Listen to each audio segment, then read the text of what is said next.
and welcome everybody to what has been, is, will be, forever and always the greatest season of the year, all the years ever, with what can only be described as the greatest race driver of all time, plus the greatest human being that has ever lived, including Jesus. I'm including Jesus in that, and I'm including Bono from U2.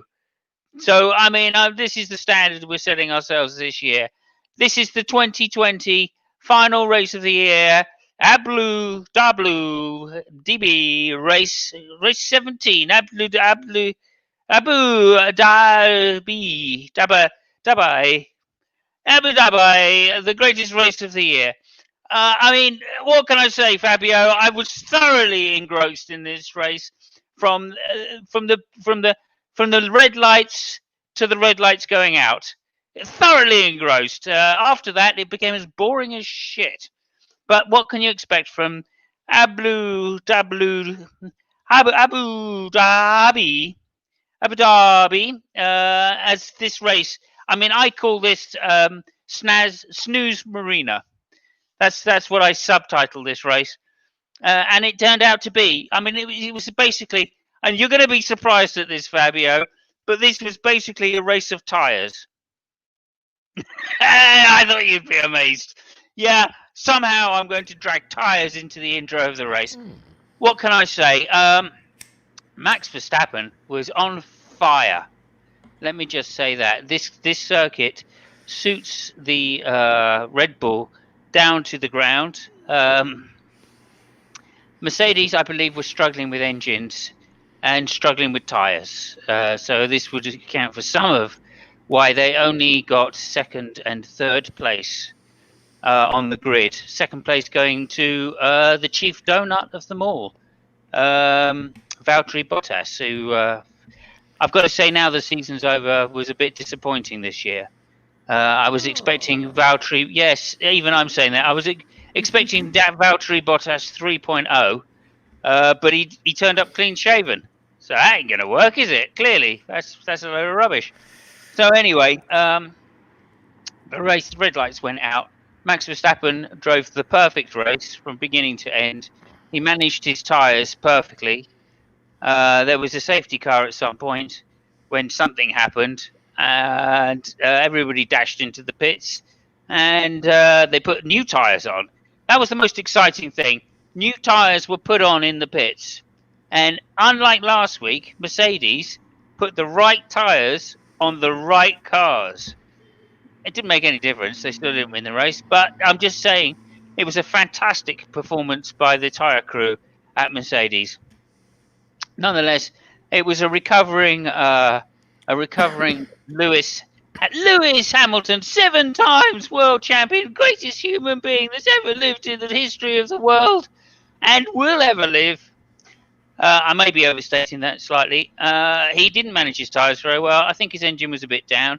He was recovering from COVID, and as has been noticed in the past, COVID takes more than a couple of weeks to recover. So we're giving him a pass this particular race. But he came third. He couldn't get anywhere near the back of any of the cars. In fact, I would genuinely say none of the cars could get anywhere near the back of any of the other cars. There was hardly any overtaking, even under DRS. It was quite a rare thing. But nonetheless, Max handled his tyres brilliantly. The Mercedes ran out of tyres very quickly. The tyres, they went round. I'll give them that. Pirelli did a good job providing tyres that went round. But I think because it was weird because they had the softest compounds in that they had C1, 2, and 3, I think. So the the hard tyre was in fact the medium tyre. The soft tyre was the qualifying tyre, and the medium tyre was the soft tyre normally. I know that all makes perfect sense to everybody because this is a crystal clear tyre system that we have this year. So anyway, they were on the medium tyres, which were the hard tyres in the second part of the race, and they lasted extremely well. Better than the medium tyres, which were the hard tyres that normally last in other races, or in fact the hard tyres, which are the medium tyres that lasted in previous races. I think they lasted as well as the soft tyres that were the medium tyres in a race like Monaco, for instance. So, I mean, as you can see, the soft, hard, medium option was the one to go for. I think that's cleared everything up and given everybody a good idea of where this race was at. I'm struggling to find anything to say about it because, quite honestly, the race beginning to end was a bit of a snooze. And people have been saying, why do we go to Yas Marina? Why do we go to Yas Marina?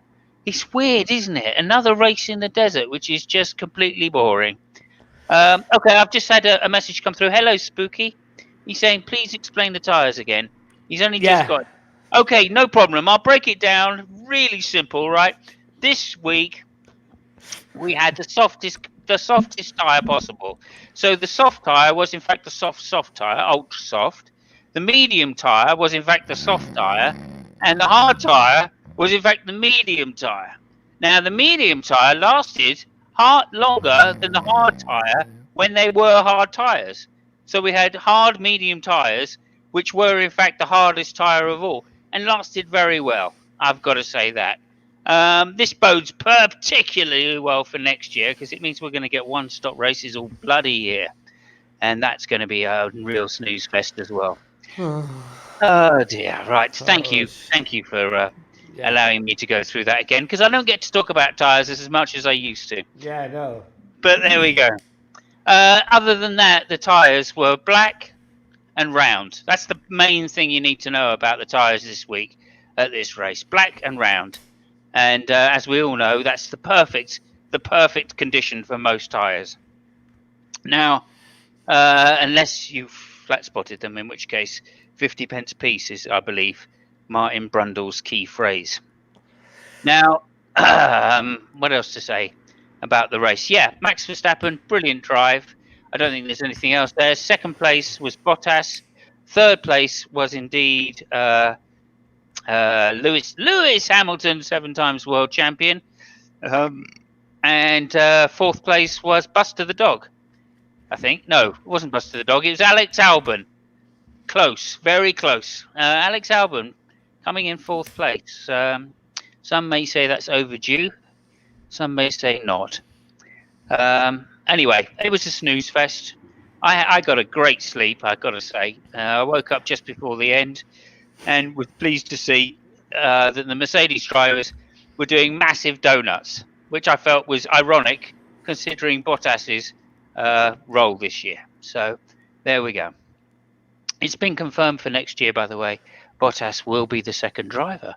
So I'm interested to hear what Fabio thinks about that, considering they could have had any number of people. Perez, they could have had Russell even. They could have bought him out of the contract. So I'm interested to hear what the expert Italian has to say about that. Ferraris, Leclerc did it really well in qualifying again, really good to see, but then dropped off in the race. He was hit by somebody, but I can't remember who. And really, I think it was a pretty lackluster performance by half the field. And the other half of the field are not going to be there next year anyway. So what can you say? Unfortunate for Perez, who was out, had oil pressure problems, transmission, I believe, and he got out of the car, looked at the tyres, and went, "Oh my God!" And yeah, other than that, he was okay. Lewis was thrilled at the end of it. Thanked Mercedes. In fact, most people were thanking Mercedes at the end of the year. Yeah. Everybody was thanking everybody. Ricciardo thanked Renault. Ricciardo thanked McLaren. McLaren thanked Ricciardo and Perez and Sainz, and just everybody was thanking everybody. It was basically a huge love fest, which is what we like to see, and is totally normal for Formula One. Okay, so having said all of that, I'm going to pass it over quickly now to our intrepid reporter on the spot in Italy. Fabio, how did you find the race? Could you stay awake? And many more questions. Tilke shit at making circuits, and this is the pinnacle of his job. that circuit sucks. It has no place whatever in the world. It's boring as fuck. It's insane. The only good thing about it is probably the hotel and the yachts parked on the side. That's it. That circuit is not even bad. It's wow. I mean, I thought that the previous one might have been bad. You know, the one that they tried to make a shorter one, kind of like an oval. So, oh, this is going to be bad. Compared to Yas Marina, that circuit is, I don't know, it's fucking Monza, Silverstone. That was insane. So, thank you, Tilke. I hope you really die badly. What did we saw? Lewis Hamilton, the Anglo-German mafia hits back. The guy which was not supposed to be in the race because of not one ruling from the FIA, but two rulings, one from the FIA and one from the state that is supposed to be, hosting the race. They managed to bend the rules. Bernie Ecclestone is going to be really proud about, the people that he gave his toy to. They probably learned a thing or two. So Lewis Hamilton was there despite all the national and international laws. Good job. I'm not really sure that he should have been there besides the ruling, because it was really bland. Not only he managed to have the the first pole position not held by Mercedes snuck away, but he even got behind Bottas. So it was at least even during the race, to be totally fair, it was the butler of the butler. So, I mean, I understand, PR and all that shit. I don't really think he was fit for the race.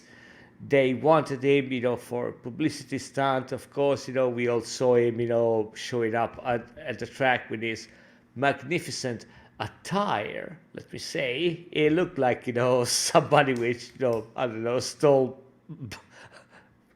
goods from the giveaway, trash bin or whatever the fuck you call them. I think that, even Roscoe wasn't there because he refused to be there. And Roscoe has become vegan because of, Lewis. And even him said, fuck it, I'm out of here. So, yeah, I mean, the only other thing about Lewis, besides, being the object, and it's really funny because he's black and he was, the object of the Anglo-German mafia.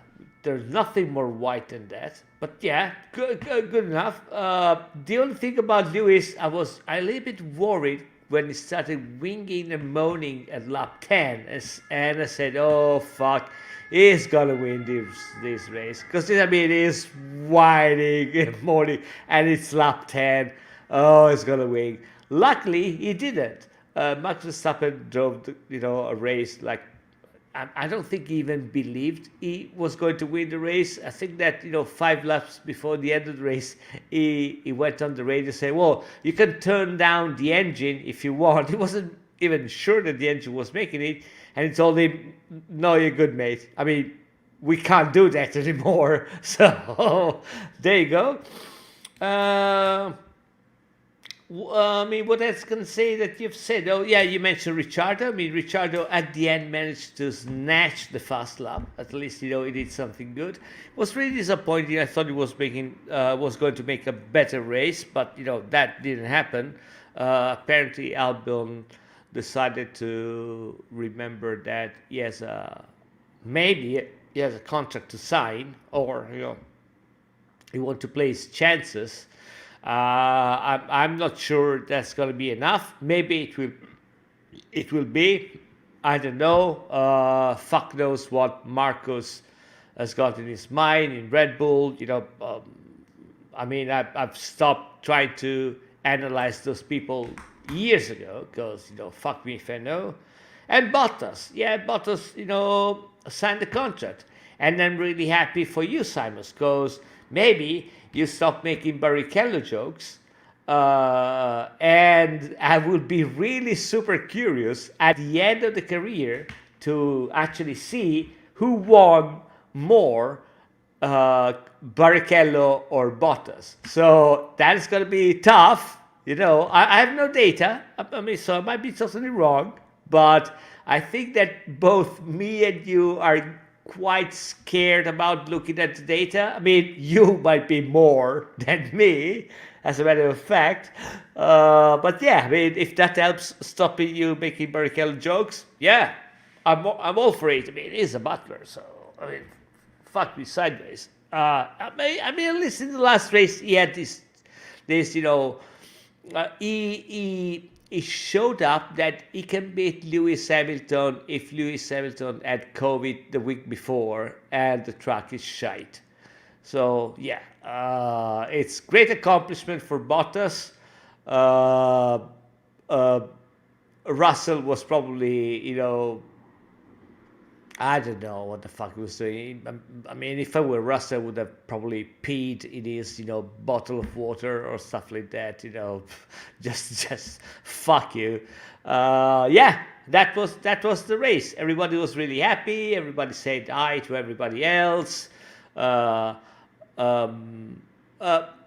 only other driver I want to mention, which was really good, I think, through all the season, and I was, well, not super surprised, but it exceeded my expectations, was Lando Norris. Because the guy, if you look at him, I mean, you didn't give him a pound, or a dollar, because, it seems to be, yeah, but he, as a matter of fact, the guy is really consistent. He had to drive against, Checa, Sainz. I don't know. I was thinking about Checa. Maybe it reminds me of Checa, the motorcycle driver. I don't know. I mean, again, Carlos Sainz, which again, he made a spectacular season. But Lando being younger, I mean, kudos to the guy. Really, really good. I think he, in my opinion, he was the best driver of the season. If you take into consideration, cars, situations, and all that stuff. He got way more, and McLaren too. They managed to get ahead of the Racing Point because, the Mercedes engine decided to fuck off and die. Interestingly enough, then I quit. Stroll complained at the end of the race that the temperatures were really high. And I thought to myself, yeah, because you bought a car which is not supposed to be driving in the mid-pack. That's why the temperatures go really high, because the moment you got someone ahead of you, that car is not as good as you think it is. It's really good if it's the best one and drives in front. So yeah, there you go. But yeah, I hope that Lewis and Bottas didn't damage the car too much, because while Mercedes says that they're going to retire the car, Racing Point might say, "No, you mean that they are on the market?" It is. Oh dear. I'm looking forward to next year just to avoid you talking about Racing Point, but I don't think that'll happen anyway. But no, I mean, I think that's a very fair and balanced, kind of a view of what happened. Yes, Russell drove really well. I mean, he got his car up to, can't remember, maybe even 15th, something like that. So I think he did really well again. And you're right, he must have been on low motivation, considering he probably got in his car and went, sorry, I thought I was in Formula 1, not Formula 2. There you go. Never mind. I was wondering what the fuck Russell might have said, to the guys at the end of qualifying. Usually, the driver says, "Oh, I got a little bit of understeer, oversteer, and maybe in that corner." And it might have gone there and said, "Hey guys, I mean, this car run like shit. I've driven a proper one. This is pointless. Fuck it." Yes. Did I go to the wrong bit? Shit. Yeah. Yeah, I found that there was understeer in every corner. There was no power. The brakes were crap. The handling was just all over the shop. See if you can fix that, guys. I mean, even the driving still is not the right shape. For fuck's sake, come on, Yeah. it doesn't fucking Yeah, work. What the fuck are you doing? Did you get that driving wheel out of a cereal packet or something? Yeah. It's not the same. But anyway, there you go. I mean, I feel so sorry for him. I really do. I just, as much as I'm glad in some ways that Bottas is filling out his fulfilling his contract. I think that's the Mercedes way to do it, despite the fact it's going to hurt them next year. I think it's going to hurt them next year, but I am glad because it means that Lewis is probably going to win his 8th title, and of course that's the title I'm most looking forward to, because that's when I will start. All the Schumacher jokes will come out then. Barrichello will be mentioned every single fucking race as being the number 2 driver that couldn't even get his man in number 1 spot. But anyway, that's another thing. I mean, that is the thing. But the thing that Barrichello now is going to be the fucking hero because Bottas is worse than him. So yeah, there is that. Yeah, but then if Lewis gets his 8th title, then Bottas will have done his job. That's all I'm saying. Oh, of course, he would have showed up every race. That's his job, basically. Yeah, and defended his main man to give him all these titles. So just to sort of wrap that up, Lewis Hamilton finished the championship with 347 points, which is the highest amount that anybody has ever won the title by, over Bottas in second place, doing his job in second place with 223 points. More than Max Verstappen at 214 points, and then a huge drop. I mean, this is to 4th place, right? At 125 points, Sergio Perez, which is very creditable, I will say.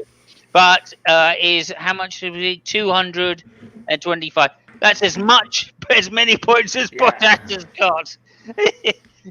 Lewis is ahead of 4th place. Then Daniel Ricciardo, 119 points, very creditable again. Carlos Sainz, 105, equaling Albon. Disappointing, to say the least, considering where Max is. Charles Leclerc in 8th place, that's creditable. Well, right there, that is a creditable result. Ahead of Lando Norris at 97. And yes, Lando had a bit of bad luck every now and again, but again, we still think he had a good season considering he's so young. Mm-hmm. And his speed is clearly visible in race trim, and that's a huge asset. So I think I would just want to say that's been a pretty good year. Gasly in 10th place, which is again creditable. Another creditable drive by the young Gasly.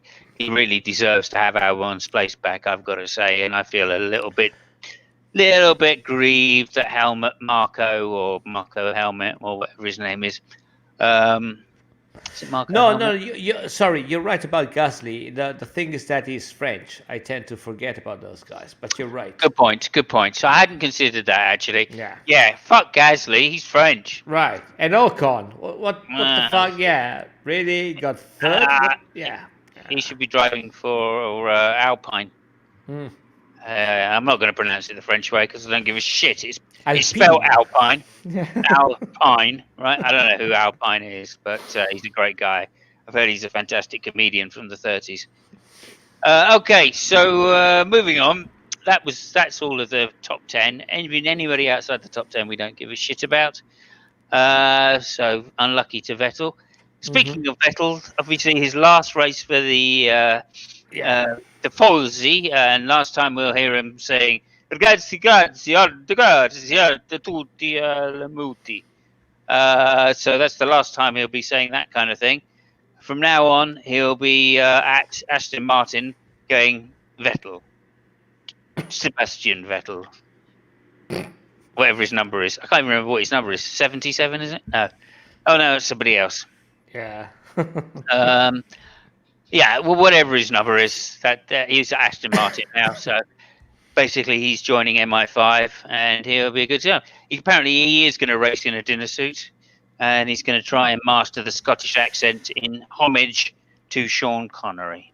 Yeah. So that's nice. Who was a known misogynist, incidentally, passed away this week. Not at all. Yeah. No misogynist. Yeah. Uh, It, it was really good to see all the mechanics, clapping at Sebastian when he came out. And to be honest, I mean, if you could spend a few words about Sebastian Please in do. Ferrari, I think that. So I mean, this last season was a a shitstorm. I think there were a lot of things to take into consideration. The first one, of course, the car being shite. The second thing is, the Marchione died, and he was the one which wanted him in Ferrari, and apparently he really felt, that loss a lot. But overall, I think that all things considered, I mean, if it is true that he's going to join the the ranks of people like Alonso and who else, Prost, those people which came as world champion and didn't confirm that in Ferrari. I mean, it's a pretty heavy rank, especially for the guy. I feel for the guy because I mean he's a big fan of Michael Schumacher. He really wanted to be in Yeah, the yeah. car. I think that his passion was genuine, and overall, um, I think that he did really good in Ferrari. I mean, of course, he made mistakes. The Mm. car made mistakes, and he also made mistakes. I mean, I think that the turning point was in Hockenheim last year when he just Yeah, that was definitely the point, I think. that was the turning Yeah. point, and he didn't really recover from that, in my opinion. I mean, it's insight, so it's not really worth anything. But I would say that he Maybe. he is an excellent driver. He's a very good person. As far as I know, everybody was really happy to work with him. He left a Mm. good, spirit. He was really passionate. It was really, he was loving the atmosphere. He really wanted to be there. I think that he wanted to be the person that he's not. And I'm talking about Michael Schumacher. I mean, the thing that he lacked most was Michael's resilience in trying to overturn um, difficult situations, and work through the things. Mhm. He was never that adaptable. Yeah, So you have said this before in the season. Michael, when we talked about Michael versus Lewis, Michael was a superb leader. He yes, really was. He really galvanized people to get them and give them space to do the best they could. And he really did infuse Ferrari with a lot of money, first of all, right? Because that was probably the Michael's time was the time when Ferrari decided to invest in Formula One yes. the most they've ever invested, even before they were a winning team. Mhm. So Michael had that. But also, Michael brought with him from other teams and commanded respect in the Formula One paddock amongst engineers, designers, as being a really consistent race driver who could get the most out of whatever the work that they were doing on a car. Yes. And I think that speaks volumes for the time that Formula One was back then. It was a time when the areas of greyness, as we've been talking about, Binotto was talking Mhm. about grey areas and having Mhm. pressure from above in Ferrari to develop grey areas. Well, Yeah. of course, Michael's time was the time when the grey areas were pushed to the absolute limit. So Yeah, of course. I mean, you remember every team was coming up, with weird wings. Do you remember forget about the top teams. I mean, I don't know if you remember Toyota. What the fuck they were doing? They were mhm. doing everything, and his brother, to make things. They came up with the two double wings on the sides in Monte Carlo. I mean, that was insane. And you're right. I just said something really interesting. You make me think about it. I think there is a nice parallel between and I'm stretching it, so I'm expecting to get some flack from you. Okay, But no problem. but bear with me for a second. I think that you made a very interesting point. When you said about the the the central point that Michael Schumacher managed to make as a pivotal, it. So Michael basically said, "You can build a team around me because I'm good. So you can actually build something around me." That thing, with the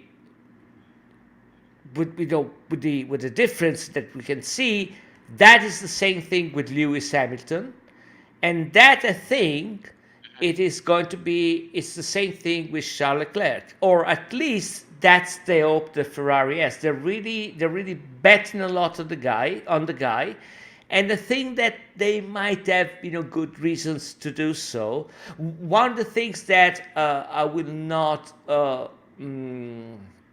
underestimate Ferrari to do is the ability to make an analysis on the drivers. I think there is when I've heard about Carlos Sainz being taken among all the drivers, I say, okay, they're fucking mental. I mean, there might be someone better, right? And then you start to analyze the raw numbers. And all of a sudden, you have a totally different picture of the drivers, the way they perform. So I think they still have a good, solid approach to the drivers, which unfortunately is not the same thing we can say now about the car in itself.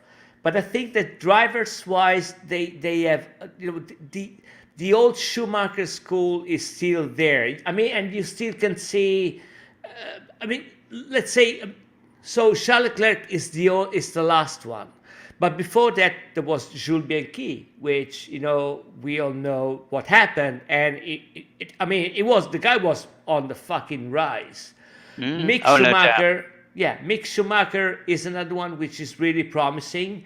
The other, what is the name of the Russian one? Mazepin. Mazepin. It seems to me that they've got still a couple of weeks ago he was on the rise. Seems like his Russian misogyny has come out big bore, and he's decided to be an asshole. Right. But there you go. Yeah, they did what Red Bull did, but it seems to me that they made it in a way more consistent way. I mean, if we remember, Red Bull was the first one to make this school of young drivers. But no, that's not correct. But I mean, they were the ones to promote from within so strongly, and literally say no other drivers but our school drivers are getting this next. Okay, you're right. That's correct. But that's what I meant. They were really pushing their school, in a way which was sometimes really, what the fuck they're doing. I still think that they got Max Verstappen way too early in his career, and the reason is, the guy is the same age. He's a year younger or older than Leclerc, and they picked him up at 17, I think. Yeah. So but if you think about Verstappen and Leclerc, the first thing that just sprouts to your mind is, Leclerc, is going up, and Verstappen, why hasn't he won any world championship yet? So that would be, because they started way. I think they started way too early, and it seems to me that the Red Bull school has dried up, faster than it should have been. While the Ferrari school seems to be, it was a little bit more, running on the long term, and it seems to me that they managed to make one generation after one generation after one generation, so. It's a little bit more interesting, but I don't think they have as many outlets as the other drivers' schools. Mercedes have got quite a stable. Admittedly, it's not the same as a driver school, but they've been Pascal Wehrlein was passed off to DTM. Mercedes have just got this what's it called, Formula E team going, so they've now passed off a couple of drivers out that way as well. Mercedes seem to have quite a lot of outlets into other areas of motorsport, so they can deal with trying out a driver in Formula One and then going, You're well, maybe right. not. Maybe we'll just move him over to another type of thing, IMSA racing or whatever it is. Le Mans, the same way No, you McLaren have done. They've got other outlets as well for their driving school. Ferrari is the same, of course. Ferrari, huge amount of sports car teams out there. Ferrari don't just sponsor Formula One, do they? They've got their right. fingers in a lot of different pies around the world. So same sort of thing there. McLaren also have got a finger in the Russian, in the Asian formula, Yes. right? So they can get rid of their drivers out there. Going back, Eddie Irvine Right. is a classic example of someone that Ferrari put into, or Ferrari got from. No, not Ferrari. Jordan got from the Formula Asia thing category. What's his name? The guy that does the commentary now. Anthony Davison also was an Asian driver. Got very Right. successful out Right. there. Mark No, I Webber, of mean, course, raced out there. I understand what you're saying. What I'm trying to say is that it seems to me that that Ferrari, for some reason, I'm not really sure why. Maybe, as you said, it's probably the case. That's probably true. They have a way more, a lot of way more interest in a lot of categories, so they might be able to spread them and make them grow at a different pace in a different way. But to me, it seems to be that, compared to the other schools, I would say it's really interesting what you said about McLaren, because McLaren, I think they took the same approach on a smaller scale because they're smaller, but they're making it in the same smarter way. But it seems to Yeah, me I that mean, Ferrari has got some kind of an advantage, you mentioned Mercedes. Mercedes had a sprout of really fast drivers all of a sudden, and they had to decide where the fuck to put them, and so they had to make up things like Formula E and stuff like that. Well, Ferrari was, I mean, if you think, everybody now talks about Perez. Perez was a Ferrari driver. wow, I didn't know.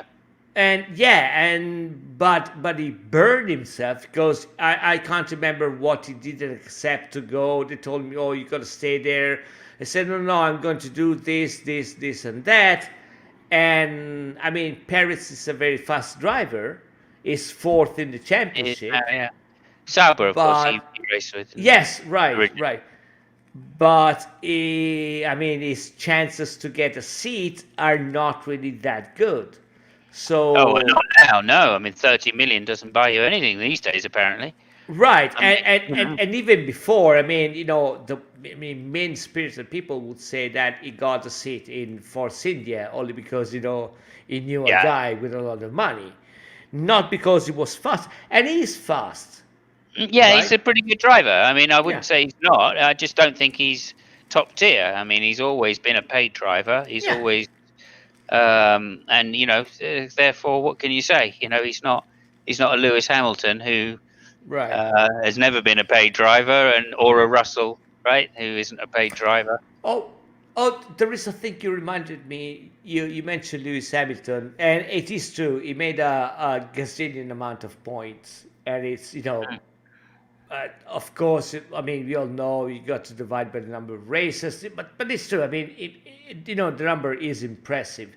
Mm. That I think is another reason why he should not have run the last race, Another and reason. and I it agree. was no, it was really unfortunate. Well, I understand it wasn't his fault.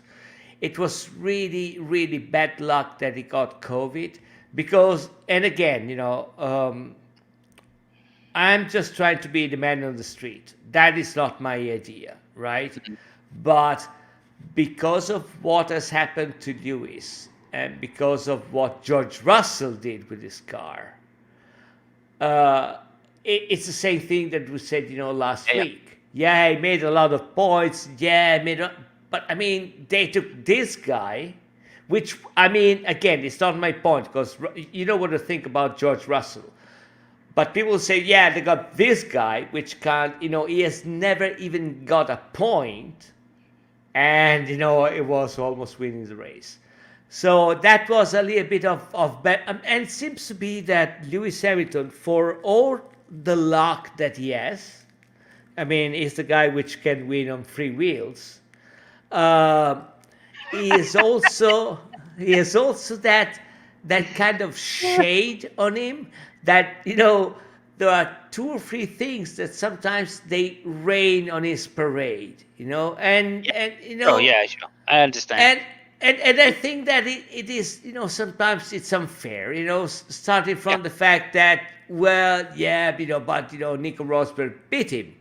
Yeah, that's true. Okay, yeah, that has happened. And then the other guy, got in his car and he almost won the race.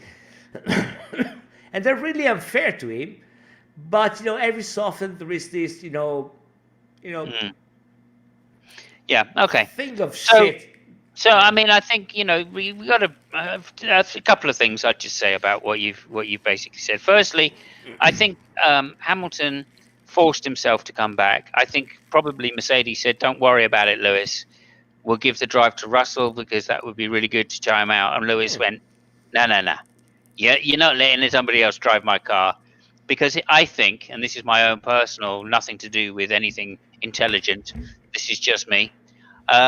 This is what I would say is Lewis wanted back in that car ASAP to protect Bottas. That would be my guess, right? He wants Bottas next year because he knows, unlike probably Russell and unlike Rosberg, right? Those guys are threats to him because they can outdo him in qualifying, which makes it very sticky for the race sometimes, especially at circuits like Snores Marina. Where it's just follow everybody round. You can't get close to the back of a car, even down the DRS, because you're coming out of such a, that section just before the hairpin is just a nightmare to follow someone through. That's a very interesting point, because you started from one, with one thing that was going to, disagree with you, and you ended up with something that I actually agree with you. So yeah, okay, cool. Yeah, I know with that. you right now. I am a huge Lewis supporter. I want Russell in the car. Well, no, I think Russell in the future. But if I was Lewis, I'd be sitting there going, "Do you know what? Russell is a bit fucking quick. He's going to be. Yeah, I'm not always going to get pole. I'm not always going to be able to push him by that extra tenth or two and get something at the last second out of him. I need to be on pole more than my teammate, right?" I agree with you, and the reason, sorry, I don't want to interrupt you. Then you tell me the second point. I mean, I agree with you because as you know, my consideration for the drivers is not really the best. I mean, I've lived with some drivers, and I know that they're all a bunch of assholes. So when you started saying, "Oh no, Lewis really wanted to go there," say, "Oh, that's. I mean, that is not how their brain works." Oh, because he's a really big asshole and they want to be. Oh, okay, yeah, I can see that. Now you have a point. Yes. Cool. I'm with you. No, I don't think Lewis is a big asshole, right? Well, I agree with what you were saying, is that he is introverted. He's done nothing but drive. Remember, this guy is the guy that was signed by Mercedes and McLaren at 13 years old to do this job. All right? So he's done nothing but dream of what he's doing, right? And now, if that doesn't make someone introverted, I've got no idea. No, but that's what they meant by drivers being an asshole. Don't get me wrong. That's fine. That's fine. Vettel's the same. I feel. They all are. They all are. Yeah, some less than others, right? There might be two or three. Okay, so I would tell you there is two that I know of on motorcycles, and there might be only one I might want to bet some money in F1 right now. That are not totally assholes. So yeah. I felt. Again, it depends what we mean by asshole. I mean, they would rip their mother's arm off to win the races. That I have no doubt about that. But at the same time, I always got the impression from Rosberg that he wasn't quite as ruthless as some of the others. He didn't want it quite as much. He was just fast, right? He was just a fast driver, or is, I should say, just a fast driver. And there are a few others. Mansell, asshole. Complete fucking asshole, right? Prost, complete asshole, right? Yeah. Senna, complete asshole. Right. Okay. We got no doubt that these guys are exactly what you're I talking mean, about. There are Lauda, rest in peace. Fuck that. me. I mean, there are a few. Again, James Hunt. You know, he was an arsehole out of the car, but he wasn't an Mhm. arsehole in the car. Hmm. That's kind of weird as well. That's a strange way of doing it. Yeah. You know, he couldn't be fairer when he sat in a race car. Out of a race car, he couldn't give a shit about anybody but getting Right. coffee Right. and having a cigarette. That's probably one of the reasons it didn't win as much as it could have. Yeah, I mean, presumably. it was an asshole. The wrong way around. It should have been the other way around. Yeah, maybe. Yeah, well, you know, yeah, that and of course he was a smoker, and he didn't. And this was in the days before fitness was really the Right. thing. Remember, before Schumacher, people didn't race at 100% from from lights to flag. Right. I mean, Schumacher was the first driver that really did that Oh because yeah. he was the first driver that was able to do it. He was Yeah. one of the few drivers that was fit enough and had a low enough heart rate to be able to keep it going for that Yes. many laps. Yeah. So yeah, I mean, this is what makes Schumacher special, amongst other things. He wasn't just a fast driver; he was consistently fast. Oh yeah, it was a fucking machine. I mean, I got a couple of stories about it. We don't not going to talk about this evening because it's going to take some time. But I can tell you, that he had his own private trainer with his gym at the track. That was his gym, nobody else's. Techno Gym made a truck especially for him to train. And also there is the other fact that his doctor, Riccardo Ceccarelli, which actually he lives not too far from me. He was a neighbor of my wife. He really lived, in front. And he was a doctor for Ferrari and Toyota, and he was Schumacher's doctor. And he was, blown the fuck away by that guy. He said, that guy is fucking insane. He's not a man. Yeah, I mean, I think I heard a rumor at some point. I don't know, probably wasn't a rumor that his resting heart rate was 45 beats a minute. Yeah, It's just nuts. On the grid, his heartbeat was something like 120. Mm-hmm.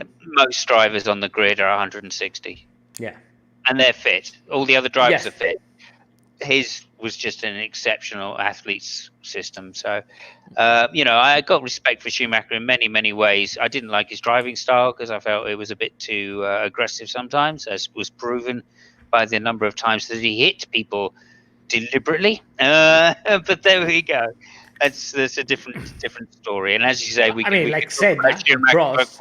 for some days. Yeah. Well, Prost was another story altogether. I Right. never liked Prost either. But anyway, there we go. Moving on to the race and this season, because that's where we should be, and we're going to have to wrap it up. Hey, Wild Harp, an Italian, an Englishman, and an American are granted an audience with God.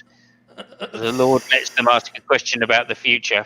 The Italian asks, "I'm a big F1 racing fan. When will Ferrari win another world championship? In 20 years," says God. Okay, yeah, I'm reading that. Yeah. Hang on, there's going to be more. The Italian Wales. "I'm an old man. I'll never get to see my team win a championship," he cries. The Englishman, "I'm a big soccer fan. When will England win another World Cup?" In 50 years. 50 years, says God. In the English from Wales. "I'm an old man. I'll never get to see my country win a championship." He starts to cry. American asks, "I'm a big NFL fan. When will the New York Jets win a Super Bowl? Win the Super Bowl?" God starts to cry. Yeah. Because apparently the New York Jets sucks balls. Yeah. Okay. Go. Thank you so much for typing that out, Wild Heart. That was Yes, really very good. clever. Very clever. That was really American is God is American, obviously. Yeah, of course. And from New York, obviously. Yeah. Yeah, that's why everybody has to pay him money. Apparently, a tithe. Mm. Yes. Anyway, really good to see you here. We're going to just wrap up pretty much, though. So Yeah. basically, it's been a pretty good year. Remarkable to get 17 races in. The organisation of the new ownership has been pretty damn good, I've got to say. We've been to interesting circuits, and that's brought up many more questions about, well, maybe, just maybe, it's not such a boring championship after all. Perhaps there's no overtaking because we're not racing on interesting circuits anymore. After all, we did used to get overtaking in the old days before we went to all of these sort of Pilker designed circuits, which were designed for overtaking, which remarkably don't have any overtaking. Tilke for the win. Yes. Yes, indeed. Although remembering he has done a couple of decent ones. Turkey is a good racetrack. Although it was probably asleep. And I do like Circuit of Americas, I have to say. Yeah, it probably had some interns doing that. I refuse to believe that he's the same guy which made the, Yas Marina and Hungaroring. That's not possible. Those are yeah.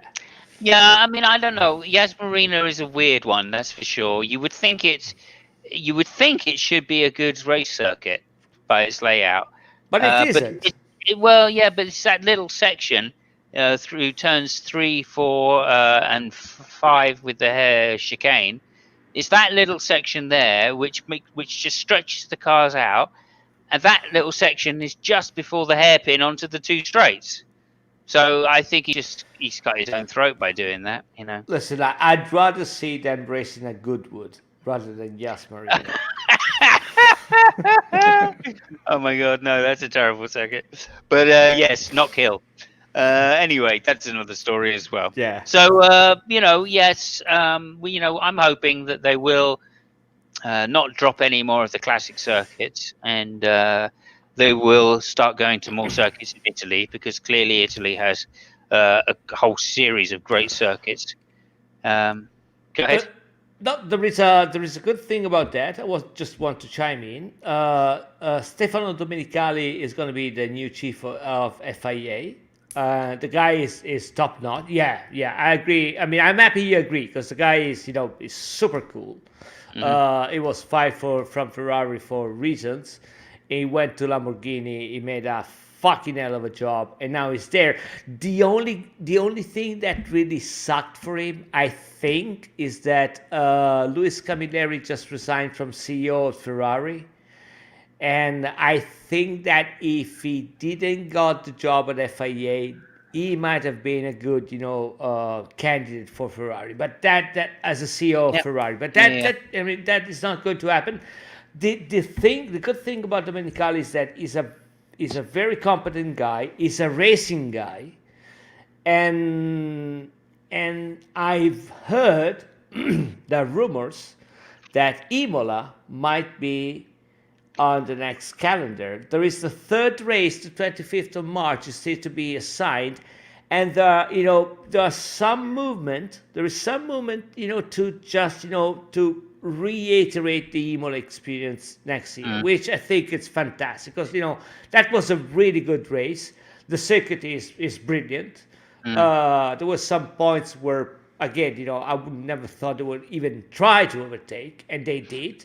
And again, I know that we are all farts. We'll say that the secrets, old circuits, stuff like that. But it is true that there are some circuits that they got that kind of allure, that kind of of panache.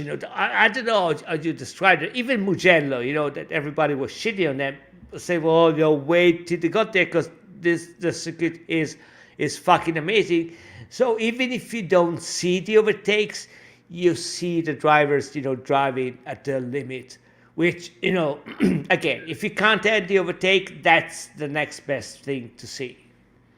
Yeah, again, I completely agree. And, for sure there's some, things they could do. I mean, again, Yas Marina has different layouts, right? I mean, it has different. You could get rid of that little fiddly section just before the hairpin, right? It's got another layout which gets rid of that. And if they just try it, right? If they just try it, maybe it's not F1 standards. Maybe you're coming down too fast into the hairpin. Well, okay.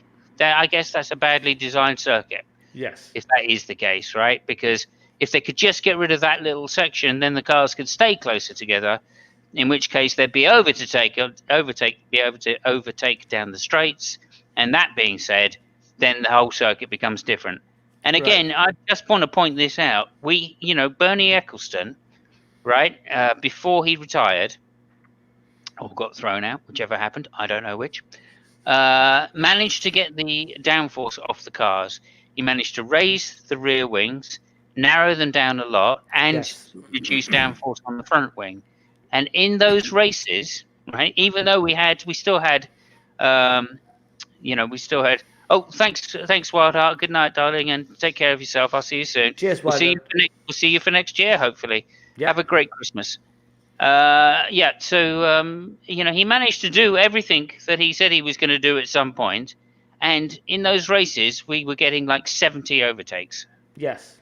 because of the way he managed to reduce the downforce. Listen, What happened? The teams took over again because Bernie was thrown out, and of course they just piled the downforce back on. I They think complained last year, 2 years ago. They complained about the lap time. yeah. Right? Who cares what the lap time is? Okay, who gives a shit? It's the overtaking. We, as fans, that's what we want. We want closer races. We have Go ahead. we have been saying for years. I think that's Yeah. the only thing that we have agreed upon consistently for years. Mhm. We need mechanical grip, not aero grip. Yeah. We need something which is way more closer to a rally car than a contemporary F1 car. Well, Mhm. with all distinctions, I know they're two different things, but if those are the two polar opposite, I think that we should try to shift the balance a little bit more to the rally car, or the We had tourism it. car, whatever, mechanical We had grip. the perfect balance. We had in 2016. You look at those cars. We had the perfect balance, right? There was aero still. All the teams were desperate to get as much out of the aero as possible. They developed the car for as much aero, but because the wings were raised, the rear wings were raised, that gave less downforce. Because they were narrowed, that gave Yeah. them less downforce. Right. Because the front wings were narrowed, that Yeah. gave them less Yeah. downforce. And on top of that, we had slicks back. Yeah. Right I now, mean, that's the kind of thing that we're looking for. Now, I wouldn't mind even if they allowed them to develop the underneath downforce of the car, the floor downforce more. Okay, now I wouldn't care about that because that at least stops the cars, not being able to follow each other so close. At least you can just develop the car to have that kind of aero, and then they've got the high cornering speeds, etc., but they can follow. And Yeah. if they can follow, that means they can get in each other's tow. If they can get in the tow, they can use the power of the engine to get past. That's fine. But this No. bullshit about having higher downforce this year or last year as well in order to get lower lap times. Why do we want lower lap times? I don't see any fucking reason for it at all. Have you, And we've got another year of this to go now because they've delayed the insert of the new rules again. have you seen Alonso driving his Renault before the race? Yeah. On So- slick. So, Wow. that car is about 15 years old. I think that was a 2005 or 2006 car. Yeah, somewhere around there. Yeah. Okay, so that car is 15 years old, and it was lapping 2 seconds slower than the contemporary F1 car. Do people gives a fuck? I mean, you cannot see 2 seconds a lap. I mean, you cannot see a tenth, you cannot see a second, you cannot see 2 seconds a lap. Mm-hmm. So again, I'm with you, and they're all, they're trying next year. I think they got some regulation to take away all the cuts from the not the barge boards, but The floor. the Yeah. floor at the rear. The floor we're seating gonna do. system. Yeah. Yeah. I mean, that at best is like 5% of downforce. It's nothing. Well, I mean, I'll tell you this now. This will also change the rake philosophy as well. Listen, I So mean, I'm regardless, happy about that. We're going to have much better driving just because the cars will be more manageable. listen, I'm with you. I'm gonna be super generous. Yeah, it's gonna be like 8% of of the downforce. Yeah. That's bullshit. Take the wings and say, okay, how long are the wings? I can't remember now. At I think it's 1.2 meters or something, it's yeah, huge. They yeah, are 120. huge. So you know what? You take them and you make them 80 centimeters. You take 40 centimeters out, Hmm. and you can do whatever the fuck you want. 15 planes, do whatever the fuck you want, but 80 centimeters. The rear, oh, we got news for you. That's 140. Oh yeah, that's gonna be 120, and then do Yeah. whatever the fuck you want, and then we'll see what the fuck happens. Then Okay. then you Yeah. got to have proper suspensions.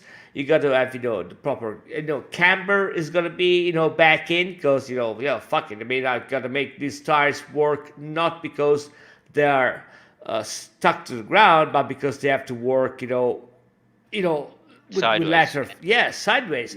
So camber, towing, all this shit which is not there, and for this, I mean, and for God's sake, I mean, stop making the cars. The fact that you cannot make anything between qualify, you cannot even change Uh, the yeah, yeah. Yeah. stop that shit. Yeah. Yeah. I want the car that, I mean, you can change suspensions and whatever the fuck on the grid lane. I don't care. Mm. Do that. Yeah, I agree. I do Yes. like a couple of things, like obviously, I'm a little bit dubious about that, because what I do like is the no changes between qualifying and race, because people were obviously just setting up cars to go as fast as they could with this really weird downforce settings, and then they would change it for the race again to go thing. So this way, at least, if you set your car up to go really fast, and for this, we've got a more consistent setting overall. The levels of downforce don't change much between race circuits, etc. But then they don't need to, because they've allowed them to dial so much downforce onto the car, Right. Yeah. and the engines are so powerful still. So I don't know. I think we're in agreement, and I think that's a fantastic place to Yeah. end the Jesus season. Christ. um, okay, so I want to say thank you to everybody, especially Spooky Bedhair, that's stayed with us this season. Thank you so much, mate. We really appreciate the attention and the listening to us ramble on about all sorts of rubbish to do with cars. And Wildheart, thank you very much. If you watch this back, we'll see the end of it. And thank you to everybody else that's been there. I'm looking forward to next year, even though I always say this every year at the end. Thank goodness we've made it, because it was getting a bit long. I believe next year we've got even more races. So, oh Yeah. my God, we're going to have Jesus. even more. Never mind. There we Yeah. go. And Let, I think there is one thing that you that we can agree on about next year, is that we're gonna win next year. We're gonna win the championship, and Williams is gonna score points. So oh, we both have this mutual I feeling think right now. yes, absolutely. I think it won't be quite so dominated by Mercedes next year, which will be a damn good thing. Apparently, there's going to be a lot of development on the Ferrari engine for next year, which is a damn good thing. Yeah. And this, we didn't talk about it, but of course, Max Verstappen winning this last race is a really good sign as well, that the next year's Red Bull will be excellent as well. So we could be back to a couple of years ago, when everybody was in the hunt, or back to the Alonso days at least, when Ferrari was at least in the hunt, coming towards the end of the year. So that can only bode well for thing. We've got a few new courses, a few new circuits to go to next year. Vietnam, which is a Tilke designed road circuit, I believe. So Oh that'll be shit. fun. And other than that, I would want to say thank you to everybody for watching.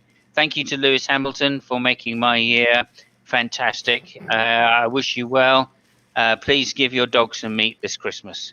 They deserve it. And so that's goodbye from me. So thank you very much. Is there anything you want to finish on, Fabio?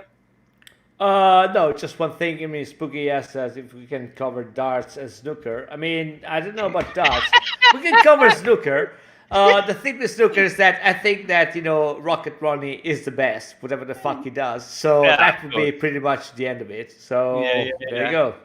Okay, so yeah, thank you everybody. Yeah, thanks to Titan Uranus. Titan Uranus. We'll say that a couple of times because that is my motto. Let me just say that, Oh, especially when I go to clubs. But anyway, there we are. cheers, I'm a man. giver. What can I say? I'm a giver. There we are. Thank you very much, Fabio. Really good to see you, and I'll see everybody next year.